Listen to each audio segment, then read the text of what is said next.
यो people, good morning, good evening, good afternoon. जो video देख रहे हैं हम सबके लिए कैसे हैं सब लोग बेटा?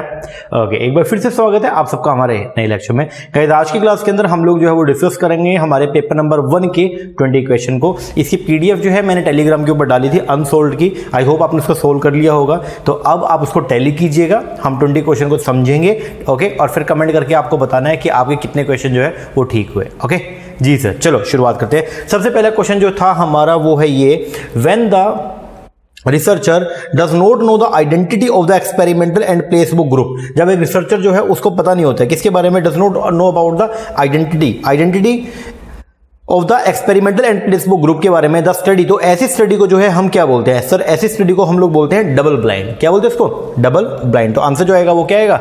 बी। इसको प्लेसबुक कंट्रोल स्टडी भी जो है वो बोला जाता है, थोड़ा ध्यान रखना। डबल ब्लाइंड को प्लेसबुक कंट्रोल स्टडी बोलते हैं। इसका जो मेन मोटिव है वो ये होता है टू प्रिवेंट बायसनेस। जो बायसनेस होती है उसको रोकने के लिए बेसिकली जो है ये स्टडी की जाती है। तो ये ध्यान रखना, when the researcher does not know the identity. जब रिसर्चर को जो है एक्सपेरिमेंटल या प्लेसबुक ग्रुप के बारे में कुछ नॉलेज नहीं है तो वहां पर जो स्टडी की जाएगी उसको बोलते हैं हम लोग क्या? Double blind. चलो जी आगे नेक्स्ट अगला क्वेश्चन है, below is given A list of the teaching method. यहां पे टीचिंग मेथड की जो है वो आपको लिस्ट दे रखी है, and approaches which among them are individualise. इनमें से कौन सी ऐसी जो इंडिविजुअलाइज अप्रोच है जिसके अंदर बच्चा जो है वो अपने पेस के हिसाब से काम करेगा। सबसे पहला डेमोन्स्ट्रेशन। ये डेमोन्स्ट्रेशन मेथड जो है ये इंडिविजुअलाइज अप्रोच नहीं है, क्योंकि इसके अंदर तो हम चीजों को शो करके जो है समझाने का काम करते हैं, ये नहीं है। दूसरा मॉड्यूलर अप्रोच। मॉड्यूलर अप्रोच जो है ये क्या होता है? It deal with one specific subject in convenient form so that the learner can complete it at his own pace. जहां पे लर्नर जो है वो अपनी स्पीड के हिसाब से जो है वो उसको कर सकता है। तो ये इंडिविजुअलाइज अप्रोच है। दूसरा प्रोग्राम लर्निंग। प्रोग्राम लर्निंग जो है ये भी आपकी इंडिविजुअलाइज अप्रोच जो है वो होती है। यहां पे लर्निंग को कंप्लीट किया जाता है by small incremental step. Learning is best accomplish in small incremental step with immediate reinforcement और रिवॉर्ड। तो ये भी आपकी जो है वो आपकी इंडिविजुअलाइज अप्रोच है। And third personalise. ये तो नाम पे चला गया, पर्सनलाइज अप्रोच, जिसके अंदर जो है पर्सन मतलब यहाँ पे जो है वो क्या रहेगा? बेसिकली टीचिंग जो है वो इंडिविजुअल जो है पर्सन होते हैं उनके बेस पर होती है। ठीक है, तो ये तीनों जो है ये क्या है? आपका इंडिविजुअलाइज अप्रोच है। कोलैबोरेटिव इसका पार्ट नहीं है, क्योंकि कोलैबोरेटिव जो है वो क्या हो गया? कंबाइंड हो गया। तो आंसर जो आएगा वो क्या आएगा? B, C and D. बोले तो बी। तो इंडिविजुअलाइज अप्रोच के अंदर मतलब जो इंडिविजुअल बिहेवियर के हिसाब से बच्चे को जो है हम पढ़ाते हैं, मतलब अलग अलग बच्चे को अलग अलग तरीके से उसकी पेस के हिसाब से उसकी स्पीड के हिसाब से पढ़ाते हैं। चलो जी आगे next, in the research method. किस रिसर्च मेथड के अंदर generalisation may be made. Generalisation जो है वो किया जाएगा made that will be applicable to other situation of the same type. मतलब जहां पे जो आपने जर्नलाइजेशन किया, जर्नलाइजेशन का मतलब बेसिकली जो आपने रिजल्ट निकाला उस रिजल्ट को आप क्या कर सकते हो? अप्लाई कर सकते हो। कहां? To other situation of the same time. Same type की अदर सिचुएशन में भी उसको लगा सकते हो। तो वो कौन किस तरह का रिसर्च मेथड है? उसको बोलते हैं केस स्टडी। क्या बोलते हैं? Case study. एक यहां पे कोहॉर्ट स्टडी भी होती है। इसका मतलब ये लिंक है किससे? हेल्थ साइंस से, जो मेजर करता है effect of the suspected risk factor. ये थोड़ा ध्यान रखना, ठीक है ना? तो केस स्टडी है जिसके अंदर हम लोग जो एक केस स्टडी से जो है जो हमारा रिजल्ट निकला उस रिजल्ट को हम लोग जो है वो क्या कर सकते हैं? अदर सिचुएशन के अंदर भी अप्लाई कर सकते हैं। चलो जी आगे, सेम केस जैसा वो। तो फिर which of the following statement is true in case of the test prepared by you as a teacher. Test prepared by you as a teacher. अगर आपने जो है वो टेस्ट को प्रिपेयर किया एज ए टीचर के तौर पे, तो बताओ इनमें से कौन से स्टेटमेंट जो है वो सही है? तो देखो यहां पे बोलता है अगर एक टेस्ट जो है वो रिलायबल है देन इट इज ऑब्जेक्टिव। ये तो नहीं है। If a test is validity और रिलायबिलिटी की बात हो रही है यहाँ पे। अगर टेस्ट वैलिड है then it is reliable also. तो वैलिडिटी जो है वो क्या होती है? प्रॉपर्टी होती है किसका? एक आर्गुमेंट का। कोई भी जो आर्गुमेंट है उसकी प्रॉपर्टी जो है वो होती है क्या? वैलिडिटी। तो वैलिडिटी अगर वैलिड होगा देन फिर आगे बात आएगी किसकी? रिलायबल की। तो मैंने लिखा भी है validity is the property of the argument. कोई भी जो आर्गुमेंट है, प्रोपोजिशन है, उसकी उसकी एक प्रॉपर्टी होती है, उसको बोलते हैं वैलिड। ठीक है, तो मतलब जो आर्गुमेंट है या प्रोपोजिशन वैलिड होगा या इनवैलिड होगा। ठीक है, आगे for a test to be reliable, और रिलायबल होने के लिए उसका वैलिड होना जो है वो क्या है? जरूरी है। तो पहले जो है वो क्या होगा? वैलिड होगा, देन बात आएगी किसका? रिलायबिलिटी का। तो यहां पे जो ऑप्शन है वो क्या है? B. If a test is valid then it is reliable also. आगे नेक्स्ट क्वेश्चन जो है वो क्या है? As per the cognitive development theory of the Jean, ये पेज adolescent student are in which stage of development, किस स्टेज ऑफ डेवलपमेंट के अंदर जो है वो बेसिकली होते हैं, तो वो है कंक्रीट ऑपरेशनल स्टेज। तो मैंने बताया भी यहाँ पे सेंसरी मोटर स्टेज होता है बर्थ से लेके 2 साल तक, प्री ऑपरेशनल 2 से लेके 7 साल तक, फिर कंक्रीट ऑपरेशनल स्टेज है 7 से लेके 11, ये एडोलिसेंट के फॉर्म में आ गया, और फिर फॉर्मल ऑपरेशनल स्टेज आएगा, ये जो है ये होते हैं 11 से लेके एडल्टहुड तक के लिए। तो आंसर जो आएगा वो क्या आएगा, बी। आगे quantitative research is also called, quantitative research को जो है वो बोलते हैं हम लोग क्या, स्ट्रक्चर्ड रिसर्च, क्योंकि ये तीनों जो है ये कैसी होती है, क्वालिटेटिव, एथनोग्राफिक हो गया या अनस्ट्रक्चर हो गया, डिस्क्रिप्टिव हो गया सारी।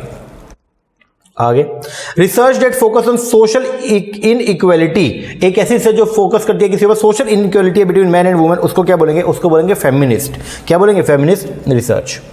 आगे विच of the following statement best explain the concept of team teaching, team teaching के अंदर जो है वो क्या होता है, मोर देन 2 टीचर, यहां पे जो है वो क्या रहेंगे, मोर देन 2 टीचर जो प्लान करेंगे और टीच करेंगे सेम क्लास को एज पर देयर एक्सपर्टाइज, उसको बोलते हैं आप लोग क्या, टीम टीचिंग, जिसको जो कॉन्सेप्ट ज्यादा अच्छा आएगा वो कॉन्सेप्ट को पढ़ाएगा। तो आंसर जाएगा क्या, सी।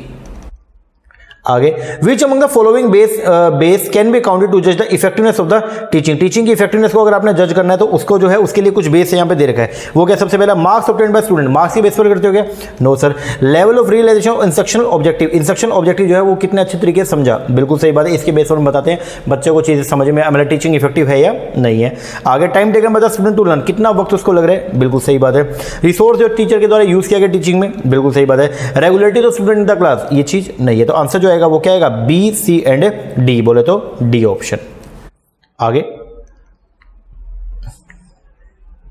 The easiest attitudinal scale which is summative rating scale, उसको बोलते हैं क्या, लिकर्ट स्केल बोलते हैं उसको। ऑप्शन जो है इसका वो क्या आएगा, बी। तो लिकर्ट स्केल एक ऐसा रेटिंग स्केल है जो जनरली हर स्टडी के अंदर, जिसको हम लोग जो है या सर्वे फॉर्म के अंदर यूज करते हैं, जो मेजर करते हैं how people feel about something, लोग जो है वो किसी चीज के बारे में क्या सोचते हैं, तो वो चीज जो है वो बताएगा कौन, लिकर्ट स्केल। आगे the product of the 2 number, 2 number है उनका जो प्रोडक्ट है, प्रोडक्ट का मतलब जो है वो क्या, मल्टीप्लीकेशन, वो of the 2 number A and B is twice, वो क्या है, मतलब ए इंटू बी, वो क्या है, ट्वाइस है, डबल है किसका, the sum of the number, sum मतलब एडिशन, ये। तो आपको बताना है what is the sum of the reciprocal, तो आपको ये बताना है कि sum of the reciprocal of A and B का जो है वो सम क्या आएगा, मतलब रेसिप्रोकल उल्टा 1/a प्लस 1/b, ये क्या आएगा, ये निकालना है। तो हमने मान लिया नंबर जो है वो ए एंड बी है, तो यहाँ पे क्या, A B is equal to 2a/b, ठीक है। अब इस 2 को जो है यहाँ पे क्रॉस मल्टीप्लाई कर लिया मैंने, तो a यहाँ पे क्या गया 1/2, और यहाँ क्या है a प्लस बी अपॉन में ए बी, फिर इसको खोल लिया, a plus B upon A B था तो मैंने a upon A B plus B upon A B कर दिया। अब मैंने इसको काट लिया, a से a कट गया तो बचा 1/b, यहाँ b से b कट गया तो बचा 1/a, तो 1/a और प्लस 1/b का ही तो रेसिप्रोकल, ये रेसिप्रोकल हो गया a और b का, यही बताना था किसके बराबर है, 1/2 के। तो sum of the reciprocal of the a and b वो कितना है, 1/2, आंसर जो आएगा 1/2। चलो जी आगे नेक्स्ट क्वेश्चन, बोलता है all gentleman are polite, all gentleman are polite, ये एक पहली प्रोपोजिशन है। दूसरी प्रोपोजिशन क्या, नो क्रिमिनल आर पोलाइट, ये दूसरी। इसके बेस पर जो आपका कंक्लूजन है वो क्या बोलता है, नो क्रिमिनल आर इंटेलिजेंट, ठीक है। तो यहां पे बोलता है आइडेंटिफाई करो major term in the above syllogism, major term जो है वो क्या रहेगा इसके अंदर, वो रहेगा subject of the one premise, ये जेंटलमैन, ठीक है। एंड दूसरा जो है वो क्या, प्रेडिकेट ऑफ द कंक्लूजन, तो ये क्या आएगा, सी ऑप्शन। ये हमने किया भी बहुत बार पहले भी क्वेश्चन, तो थोड़ा ध्यान रखिएगा कि जो प्रीमाइस के अंदर तो जो है वो क्या है, आपका सब्जेक्ट है, और यहां पे जो है वो क्या, प्रेडिकेट, इसको बोलेंगे आप लोग क्या, रिपीट हो गया ना 2 बार, तो ये आपकी मेजर टर्म हो गया। आगे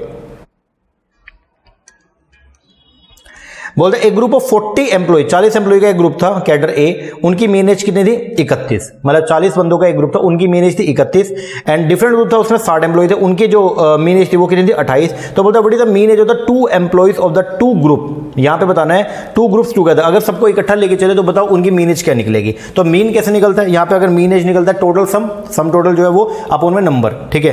तो सम टोटल कैसे निकलेगा, टोटल एज निकालो दोनों ग्रुप की, टोटल एज दोनों ग्रुप की कैसे निकलेगी, 31 इंटू में 40 कर दूंगा तो ग्रुप ए की टोटल एज आ जाएगी, और 60 इंटू में 28 करूंगा ग्रुप बी की टोटल एज आ जाएगी। हाँ जी, तो ये मैंने कर लिया, और अपॉन में टोटल नंबर जो है वो क्या, 40 प्लस में 60, तो ये आ गया आपका 29.2 साल। ये जो है ये है आपकी क्या, मीन एज, क्या है आपकी मीन एज 29.2।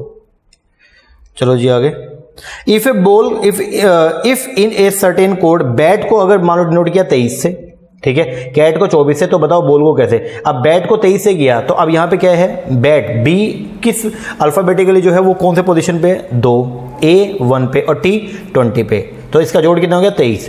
कैट सी तीसरी पे, ए 1 पे और टी 20 पे, तो ये 24। तो बोल को बताओ बी किस पोजीशन पे होता है, 2 पे, ए फर्स्ट पे, एल 12 पोजीशन, फिर एल 12 पोजीशन, तो आंसर क्या आएगा 27, बोले तो फर्स्ट। चलो जी आगे बोलते हैं in both mass communication and the classroom communication, दोनों कम्युनिकेशन में filtering of the information and content is refer to, जब कंटेंट को जो है हम लोग क्या करते हैं, फिल्टर करते हैं, तो उसको क्या बोलते हैं, उसको बोलते हैं रैशनलाइजेशन।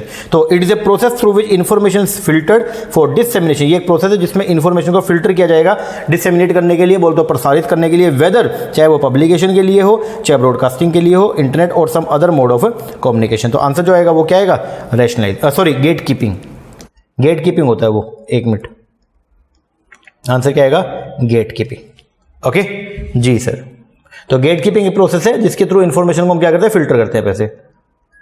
चलो the cognitive domain of the communication involve matter related to the, cognitive domain में क्या आएगा, कॉग्निटिव रिलेटेड होता है किससे, इंटेलेक्चुअल एक्टिविटी, बोले तो जो आपका बोध बोलते हैं इसको, ठीक है ना, नॉलेज रिलेटेड। आगे Bangalore is bigger then Jhansi, अब ये क्वेश्चन है लॉजिकल रीजनिंग का, थोड़ा ध्यान दीजिएगा। बोलते हैं Bangalore is bigger then Jhansi, Bangalore बड़ा है झांसी से, तो मतलब झांसी अंदर हो गया, इससे ऊपर बेंगलोर हो गया, ठीक है, मतलब बेंगलोर और झांसी उसके अंदर है। फिर Satpura is bigger then Chittor, मतलब सतपुरा ज्यादा है, बड़ा है किसे, चित्तौड़ से, तो चित्तौड़ छोटा, सतपुरा बड़ा हो गया, एक अलग बन गया ये।